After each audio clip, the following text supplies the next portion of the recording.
we're still focused on carrying. And the first 10 chapters of the Mishnah of Shabbat have been really circling around the question of carrying.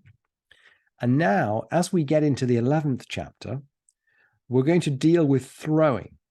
Actually, the whole of the 11th chapter is about throwing. So we are in carrying, and we are in carrying in an unusual way, as we were at the end of the 10th chapter, but the unusual way of this chapter is throwing.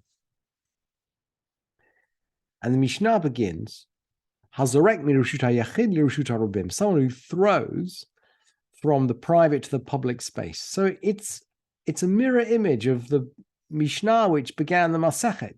The householder inside and the poor person outside, one reaching in or one reaching out. But this time we're not reaching, we're throwing. Hazorek mirushut hayachid lirushut harubim, someone who throws from the private domain into the public domain. Or the other way around. From the public domain into the private domain, chayav is liable for a chatat, for a sin offering. And we can understand the reasoning there, because we know that transferring an object from public to private or private to public is one of the archetypal actions on Shabbat. What about between two private domains? Between, let's say, from one garden to another garden. And the public domain is in between. We learned a little bit about this when we were talking about plants in terms of bikurim. We talked about a root which began in one private domain, crossed under a road, and came up in another public domain. It came up in another private domain. And here we're not crossing underneath, we're throwing above. And we're going to throw it from a private to a private space with a public space in between. Rabbi Akiva mechayev v'chachamim potrin. Rabbi Akiva makes him liable, and the sages exempt him. And there's a wonderful, wonderful explanation from the Rambam, which I couldn't not resist bringing you in full, because he explains so clearly and so elegantly. He has a wonderful mind. He has a wonderful mind, and he says as follows.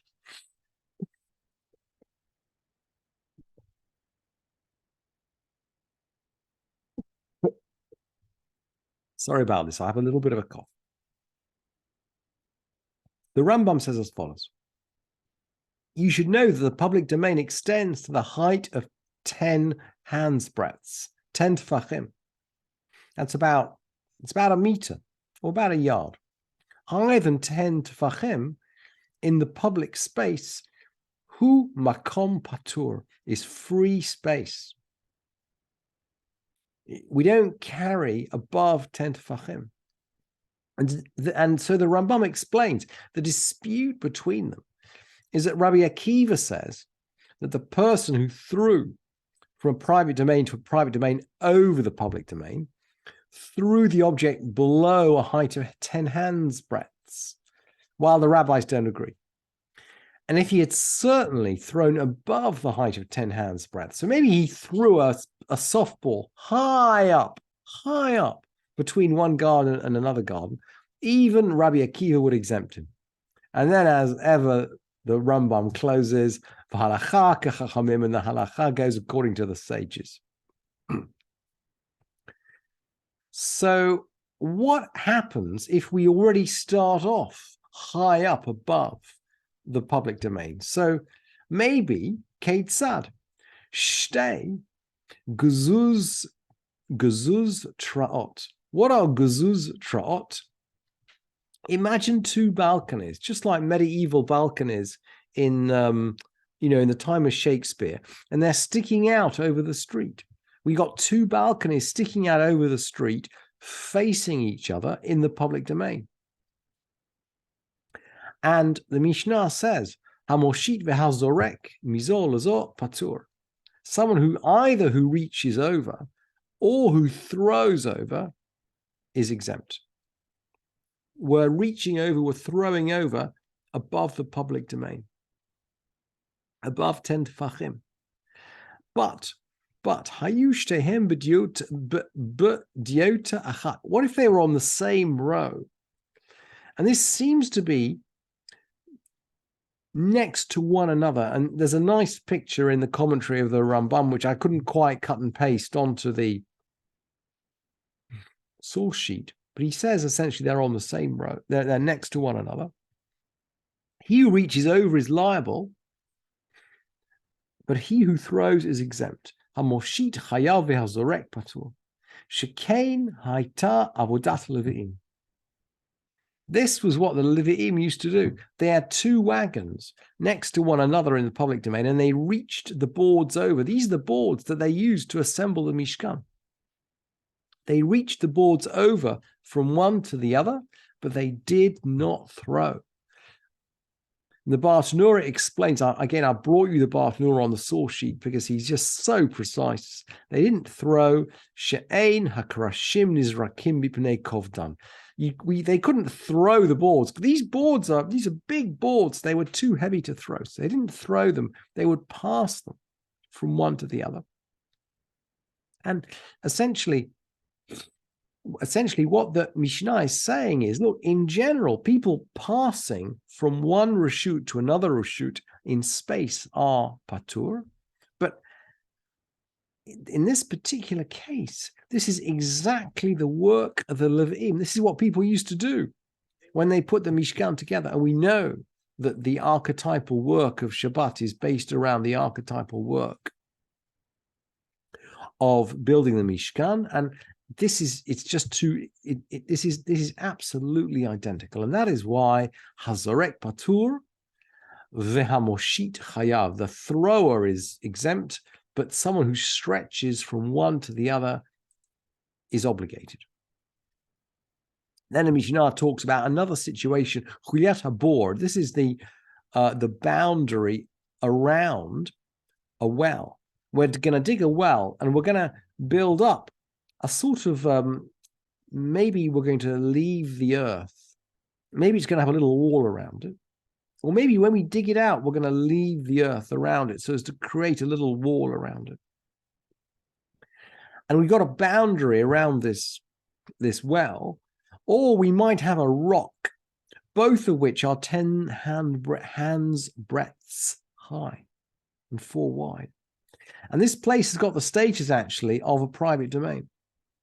So if someone removes from them or places on them, he's liable. If it's less high than 10 tefachim, he's exempt. What about, following the same analogy, someone who throws 4 amot onto a wall? And we're going to follow the same principles now. Someone, we're going to throw 4 amot onto a wall, lemala me'asrat tefachim, higher than 10 tefachim. Kazorek ba'avir, it's just like throwing into the air. We learned actually from the Rambam a couple of Mishnayot ago that over 10 tefachim is just airspace. I mean, now by the way, you can see why he makes that comment on the Mishnah, on the first Mishnah of the chapter. He's giving us the principle from the third Mishnah. So he's, if you like, he's forecasting a bit what's going to come later in the Mishnah. Lemata me'asarat tefachim, kazorek ba'aretz. Below 10 tefachim, it's like throwing onto the ground. And we know, maybe we're learning, of course, from this. I mean, the Mishnah knows, but the Mishnah is expressing directly here that the critical distance for carrying in the public domain is 4 amot, 4 cubits. This is the first time, actually, we're talking about throwing, but in general, we're learning now that the critical distance for carrying in the public domain is 4 cubits, 4 amot. And the Mishnah is going to make this clear. Hazorek ba'aretz arba amot chayav. Someone who throws on the ground 4 amot, 4 cubits, is liable. That's the critical distance for carrying, just as we've been learning until now the critical quantities and the critical methods. Now we're learning the critical distance. Zarak letoch 4 amot v'nit galgal chutz le4 amot patur. If he meant to throw inside 4 amot and then it rolled outside, he's exempt. And we can understand that because he doesn't intend to throw 4 amot. The opposite way around. Chutz le4 amot. He throws beyond 4 cubits. Chutz le4 amot. V'nit galgel letoch 4. Chayav. He throws beyond 4 cubits and it rolls back within. Well, he's liable because he intended to throw 4 cubits and he did indeed throw 4 cubits. So we've learned some important principles about distance, 4 cubits, about height, 10 tefachim. Above that height is free space. And we've learned that there's a particular exception for passing boards through the air, because what the Levi'im used to do when they were loading the wagons, even though this was above 10 tefachim, was they passed the boards from wagon to wagon. And when we have something identical to the work of the Mishkan, we can't do that on Shabbat. If we do it, we're chayav.